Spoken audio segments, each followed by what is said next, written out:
Depuis le jeudi 1er avril 2021, notre pays, le Bénin, a démarré sur toute l'étendue du territoire national la campagne de vaccination contre la COVID-19.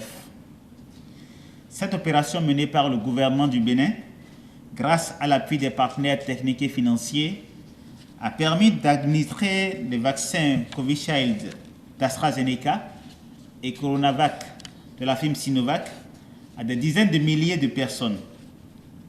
Il s'agissait dans un premier temps essentiellement des agents de santé et des personnes à risque, à savoir les sujets de plus de 60 ans ou souffrant de certaines maladies comme le diabète, l'hypertension, l'asthme ou la drépanocytose.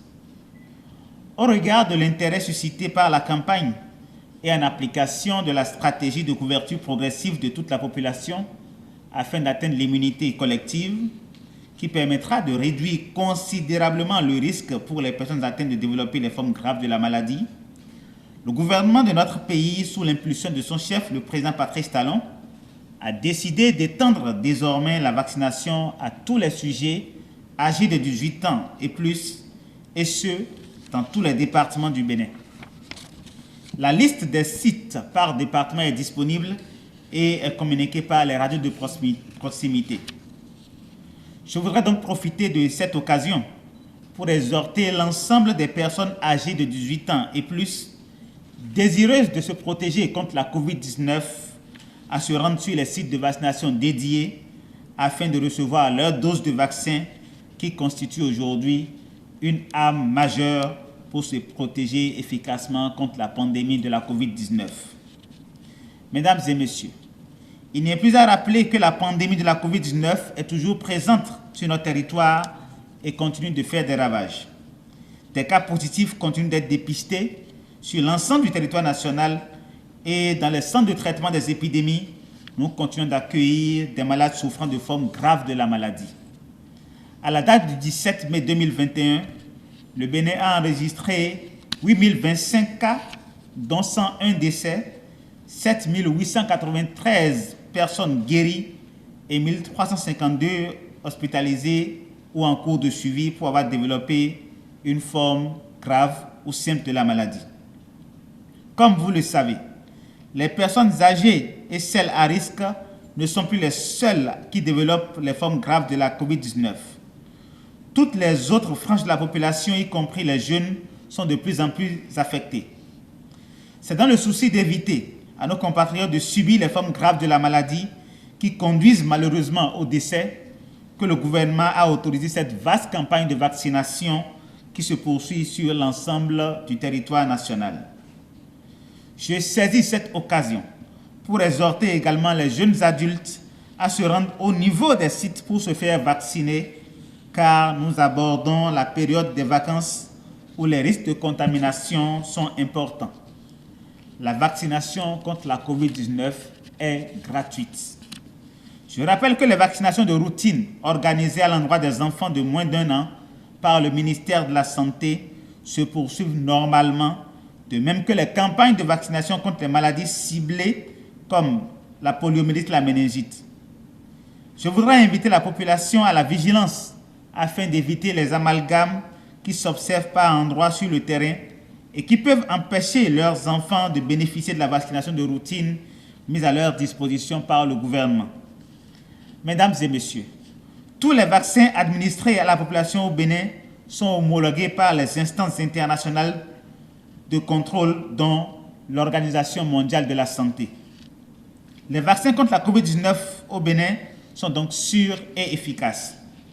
Il est aussi vrai que ces vaccins présentent parfois, comme tout médicament, des effets secondaires chez certaines personnes.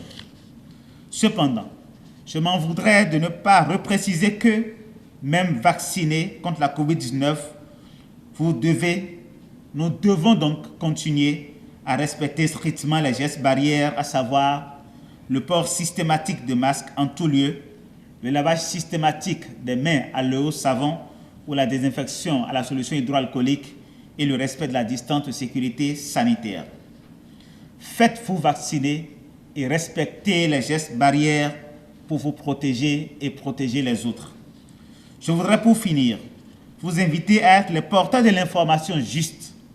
Mon département reste ouvert pour apporter toutes les informations dont vous avez besoin pour communiquer avec la population. Ensemble, nous vaincrons la pandémie. Je vous remercie.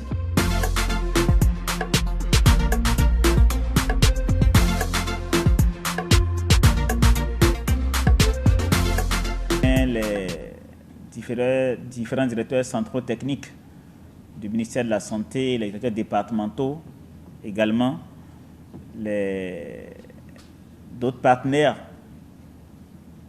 sont tout à votre disposition pour vous apporter les éléments nécessaires de compréhension par rapport à cette crise sanitaire.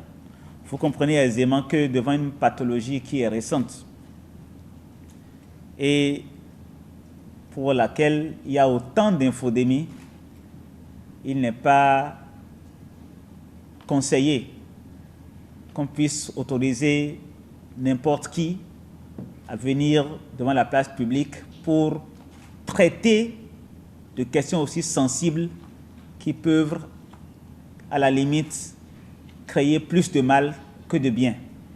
C'est pour ça donc que vous pourrez parfois vous retrouver dans des situations où vous n'avez pas peut-être la bonne personne pour vous apporter des informations.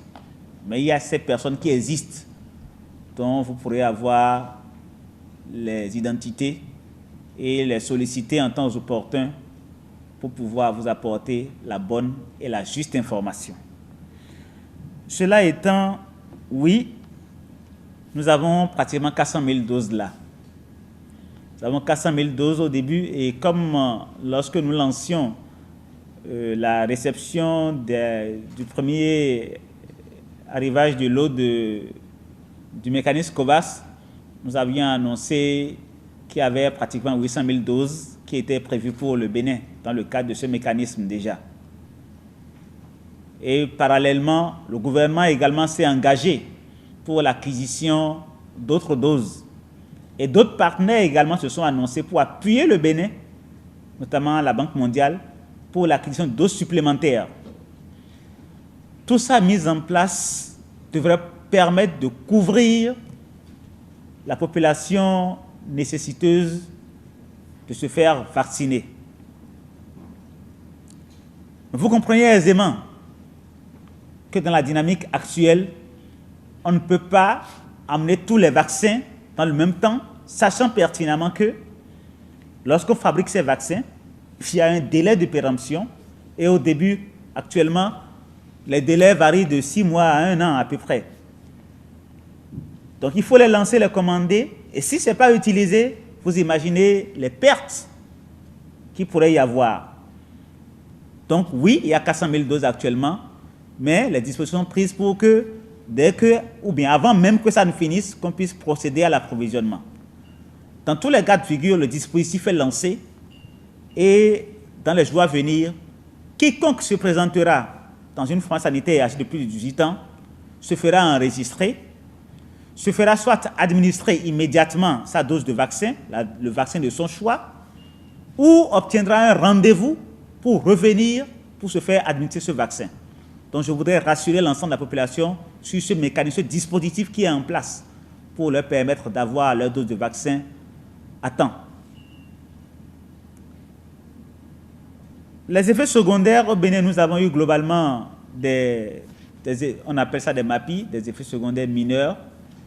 Nous avons enregistré quelques effets secondaires mineurs qui passent par soit une petite grippe ou bien des maux de tête ou un peu de fièvre.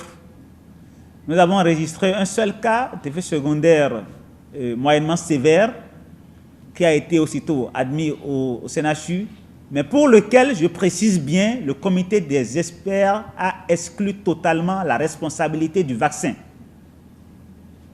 Donc au décours de la vaccin, nous avons enregistré quelqu'un qui a présenté un effet secondaire qui paraissait un peu sévère, mais pour lequel l'enquête qui a été menée par le comité des experts a permis d'exclure entièrement la responsabilité du vaccin. Donc, tout ce mécanisme de suivi et de surveillance des effets secondaires est en place. Et c'est ça la pharmacovigilance qui est indispensable lorsqu'on met en place ces vaccins ou bien on met en place un nouveau médicament.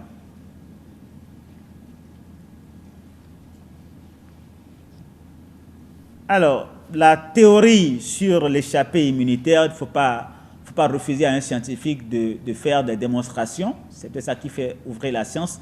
À ce jour, les sommités scientifiques et l'Organisation mondiale de la santé, qui, je le rappelle, constitue l'organe qui nous guide dans le monde en matière de décision, en matière de responsabilité par rapport à la santé, n'a pas donné ce genre de précision par rapport à l'échappée immunitaire. Le représentant résident pourra apporter des éléments de clarification encore tout à l'heure en plus.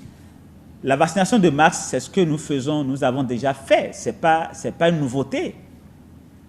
Nous l'avons fait depuis des lustres pour d'autres pathologies. Et ça a permis d'enrayer plusieurs maladies, plusieurs autres épidémies dans le monde, plusieurs pandémies dans le monde entier. Donc ce n'est pas du tout une première. Aujourd'hui, je pense que la vraie pandémie, c'est la pandémie de l'infodémie. C'est parce que nous avons les réseaux sociaux et que l'information circule très vite plutôt que nous avons tous ces problèmes. C'est pour ça qu'il faut forcément que ce soit la bonne information qui passe que l'infodémie. Les gestes barrières et la vaccination. Qu'est-ce que le vaccin fait?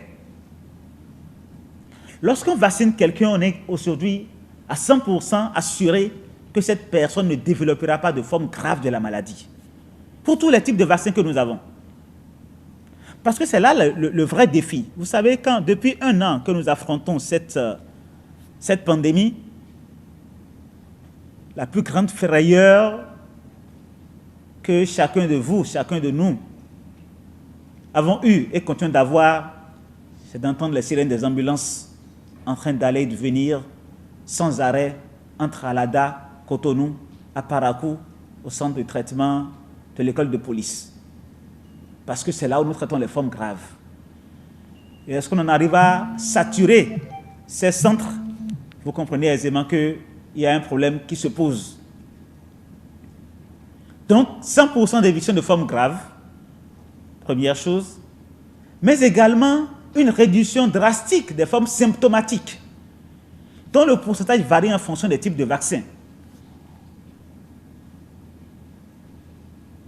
Donc déjà, il y a ça qui est là.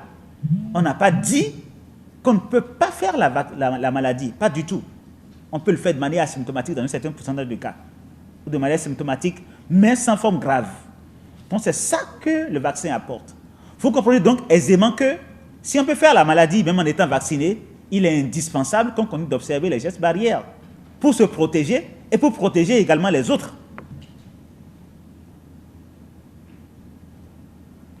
Donc c'est ça le premier aspect. Le deuxième aspect, tout le monde n'est pas encore vacciné. On n'a même pas encore atteint 1%, même pas, c'est une infime partie, là actuellement au Bénin. C'est pour ça que la protection de soi-même et des autres demeure indispensable.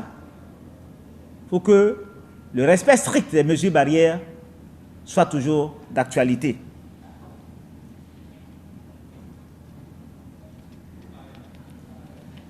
Comment convaincre les plus sceptiques? C'est vous, c'est nous, c'est ce que nous sommes en train de faire là. C'est donner la bonne information pour mettre fin à l'infodémie. Vous avez vu des vidéos circuler où on voit des personnes tomber, on dit ils viennent se faire vacciner par AstraZeneca et c'est avec ça que la personne est tombée. Vous en voyez de toutes les couleurs et si vous ne faites pas attention, vous êtes influencé par ça, vous avez peur et ça vous inhibe. Nous avons l'obligation, le devoir, par rapport à notre devoir de protection vis-à-vis de la population, de faire en sorte que ce soit la bonne information qui passe.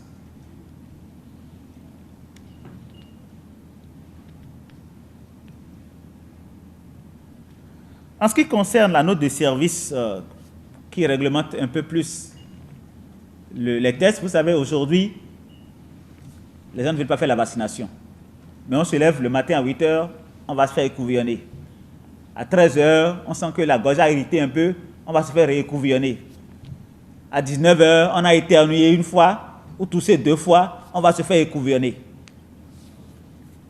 Mais on ne veut pas se faire vacciner dans le même temps, avec tout l'avantage que la vaccination apporte.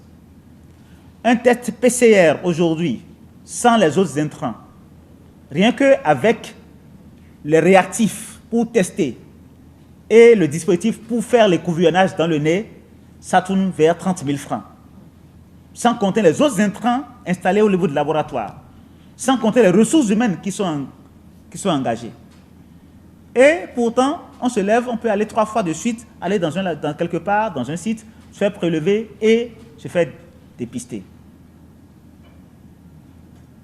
Nous avons réglementé ça aujourd'hui pour que ce soit les personnes qui sont symptomatiques réellement, qui se présentent dans une structure sanitaire, se fassent examiner, qu'on suspecte la Covid et qu'on puisse demander le test complémentaire, l'analyse, comme pour toute maladie, parce que ça va rentrer dans notre quotidien. Il faut que nous ayons ça à l'esprit. La Covid-19 est en train de rentrer dans notre quotidien, dans la prise en charge globale des maladies que nous avons habituellement. Et comme vous avez le palu, vous allez à l'hôpital, on vous examine, on vous demande à goutte épaisse, c'est en train de devenir également un peu comme ça. Vous avez des signes qui sont évocateurs de Covid, vous allez dans une structure sanitaire, on vous examine, on vous demande le test de Covid et vous faites le test. Et en fonction du résultat, on vous traite. Alors, pourquoi faire la vaccination et continuer à payer les tests de Covid? Évidemment, j'ai dit que la vaccination n'empêche pas de faire la maladie, donc quand même, il faut continuer à faire la surveillance des frontières pour éviter qu'il y ait les propagations. Quand quelqu'un est malade, on ne dit pas de circuler, d'aller partout, non. Donc, il faut continuer à faire les dépistages au niveau des frontières, contrôler les frontières et la plateforme aéroportuaire, les frontières terrestres également, pour nous assurer que ceux qui circulent, les populations qui circulent ne sont pas des propagateurs de virus, surtout que les mouvements de population sont des sources potentielles de dissémination des variants qui sont là aujourd'hui.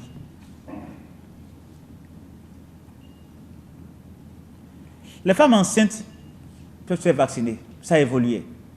À un moment donné, il a été dit, lorsque les femmes sont enceintes et présentent des tares, il faut les vacciner parce que le bénéfice qu'on tire est plus élevé que le risque. Aujourd'hui, c'est ouvert complètement.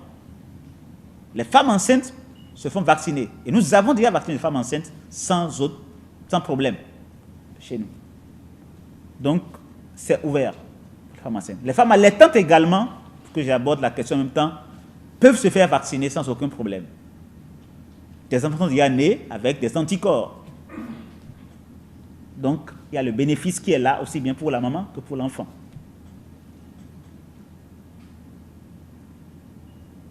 La personne qui a déjà été malade peut se faire vacciner et doit se faire vacciner.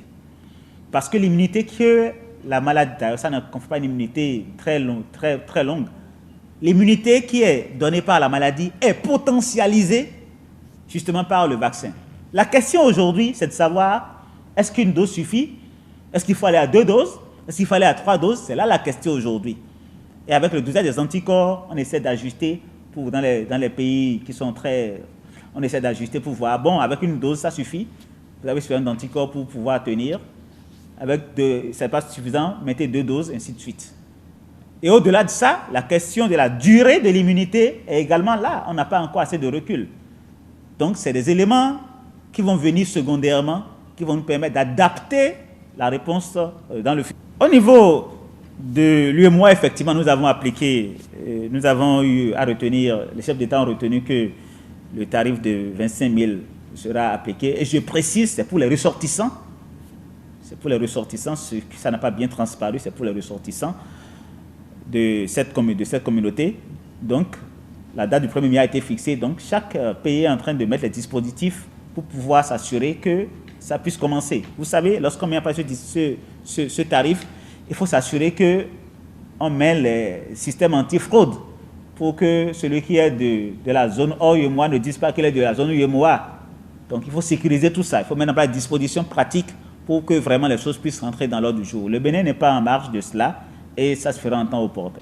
Donc, en cas de manifestation d'effets indésirables, le dispositif en place, il y a des hôpitaux qui sont identifiés, notamment le CNHU, pour ceux de Cotonou.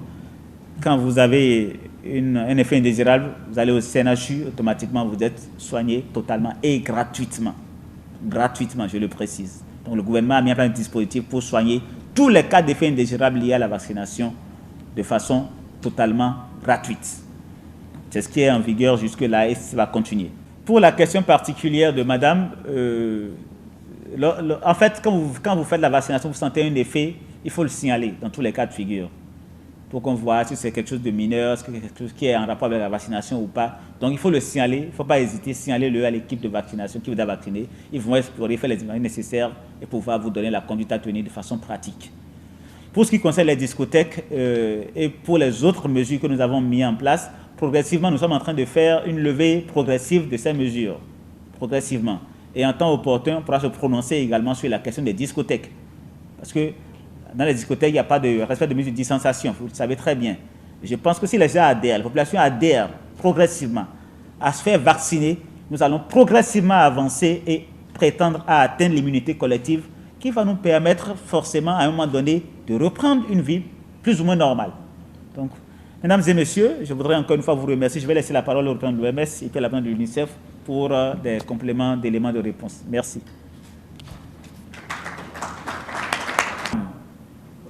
Pour nous libérer. Et pour ce faire, chaque acteur de la chaîne de l'information est indispensable, notamment vous. Parce que beaucoup de fausses informations sont colportées, comme nous l'avons dit, par rapport à la vaccination. Je voudrais encore une fois assurer l'ensemble de la population béninoise que les vaccins contre la COVID-19 que nous avons dans notre pays ont tous été homologués par l'OMS et vont contribuer à enrayer la propagation de la pandémie de la COVID-19 et surtout arrêter le fait qu'il y ait encore des décès. Je voudrais insister dans un second temps sur le fait que cette peur panique de la vaccination liée aux rumeurs les plus folles qui circulent ne doit pas pénaliser nos enfants. Parce qu'aujourd'hui, ces enfants sont, excusez-moi, en griffe, pris en otage par la peur de la vaccination, leur faisant rater cette chance unique de pouvoir naître, grandir et vivre normalement comme vous et moi. Accordons-leur cette chance en faisant en sorte que leur vaccination de routine puisse se poursuivre, que les campagnes pour des interventions ciblées contre certaines maladies comme la poliomyélite puissent se poursuivre. Un enfant qui ne marche plus, vous imaginez le choc. Ne gâchons pas la vie de ces innocents par la faute de l'infodémie. Et vous pourrez nous aider énormément dans ce travail. Je voudrais rappeler également que le respect strict des mesures barrières doit continuer pour continuer à nous protéger, mais également protéger les autres, malgré le fait que nous ayons commencé la vaccination. Parce que la vaccination, ça permet d'éviter les formes graves, ça permet d'éviter, dans la majorité des cas, les formes symptomatiques, mais ça n'empêche pas d'attraper le virus.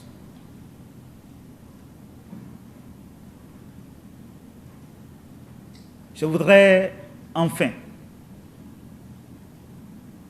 nous exhorter à lancer un appel à tous ceux qui sont autour de nous, qui sont âgés de plus de 18 ans, à se rendre massivement au niveau des structures de santé où des postes de vaccination ont été ouverts pour avoir la dose de vaccin qu'il leur faut pour être, disons, préservés des dégâts de la COVID-19. Encore une fois, je voudrais vous remercier et espérer que dans les jours à venir, vous allez continuer à nous apporter votre appui par rapport dans la lutte contre la COVID-19. Je vous remercie.